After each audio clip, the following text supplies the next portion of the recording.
Thanks, gentlemen. Time now for the Business of the O segment. Every week here on our Rogers Television broadcast of Majors games, we take a look and explore an issue of business sense, obviously, in the Ontario Hockey League. And this week, Dan and Sam and I are going to talk about the Memorial Cup. Now, for those of you not aware, the MasterCard Memorial Cup, of course, takes place every year, and the Quebec League, the Western League, and the Ontario League take turns hosting the Cup. Well, for the last couple of years, when the OHL's turn has come up, they have had a selection process where the top 5 teams in the standings at Christmas get an opportunity to bid to host the following May's Cup, and in January, the decision is made. Well, they've changed that format radically this year. This year, the Memorial Cup host will be Ontario, and the Ontario team will be picked this May for the Memorial Cup the following May. So 1 year prior to the Cup. The reasons we're going to discuss now, and is that a good idea or a bad idea?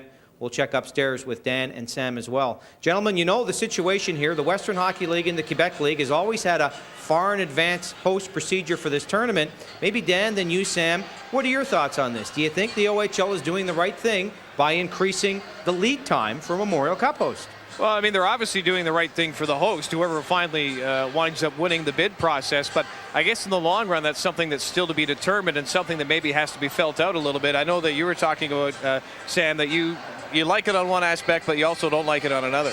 Well, junior hockey is so cyclical. So a team that finishes well one year may not necessarily be so good next year. And the last thing you want to have is the host of the tournament be the weakest team in the tournament. And that makes the rest of the league wonder why are these guys getting a shot?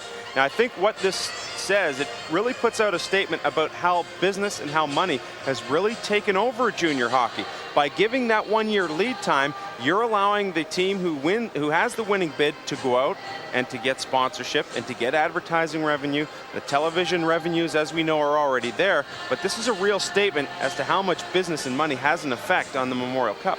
Well, guys, I've worked for the Canadian Hockey League, and I know what you're saying. Sam, you're absolutely right. There is no question. The Memorial Cup gets bigger and bigger every year, and you really do need the time to properly prepare and plan.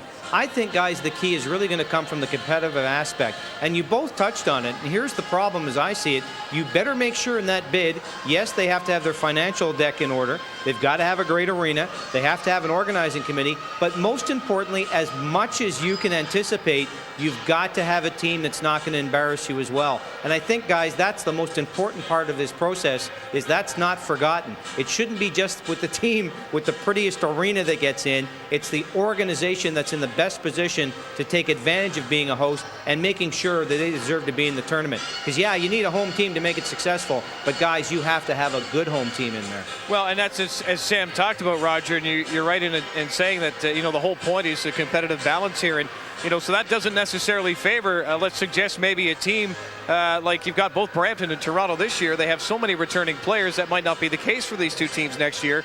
Obviously, this is a season that both teams want to go for it and make a run of things. As you suggest, a year down the road, it might not be as strong a team that bids to host the Memorial Cup, and that's exactly what Sam mentioned. Well, Dan, let me throw this at you. Brampton, in this case, this year, all of a sudden you have, let's say, Adam Henrik and Brent Burns, who go on to make the Tampa Bay Lightning and the Minnesota Wild. That changes the complexion of the team immensely. And that, in my opinion, really knocks down the competitive balance by leaps and bounds, especially in this league. 2 players, high draft picks, guys that you look at would have put up close to 140 points last year are all of a sudden gone. They're making it as 18-year-olds, and everyone's expecting them to come back here to the Ontario Hockey League. In this case, we know Burns is pretty well gone. Henrik was one of those borderline guys, but Brampton without those 2 guys is a significantly different team. Yeah, and you harken back to the days when Brampton had Rafi Torres and Lucas Havel and guys like that. It was such a good Brampton team. They lost out in that playoff series down in South in Erie, Pennsylvania. But that was a team that the following year really had to, Stan Butler, start to rebuild that process to get to where they are now. Well, that's absolutely right. And, guys, that's an excellent point, Sam, because therein lies the problem. And that's why I say as best you can plan.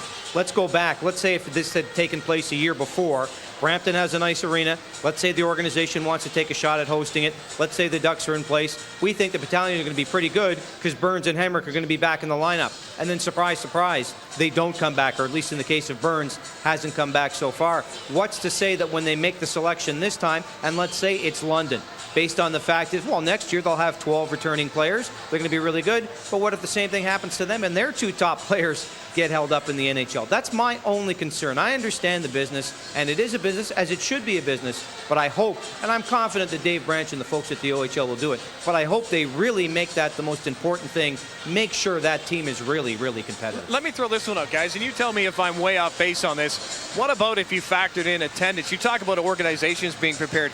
What about attendance? How well does the team market itself? How many times do they sell out? Do they have a good team but only 1,100 fans in the stands, which is the case sometimes, let's say 1,700 in Brampton? Should that factor in at all? Oh, yeah, there's no question about it. I mean, the last thing you want to have is the national TV deal where you see the MasterCard Memorial Cup and you only see 100 or 500 fans, or you see a lot of empty seats. The other thing I wanted to throw back at you guys, what if it's a case, and it's a very slight chance, but if that team that's hosting doesn't in fact make its own league's playoffs? I have no answer for that. Well, that's So we'll leave it at we don't that. even want to go there. That's not in the big plan, Sam. We got to get out of this. And I tell you what, that's an excellent point. They would have to make the playoffs, but it is a danger. We'll talk about this again, gentlemen. Thank you very much.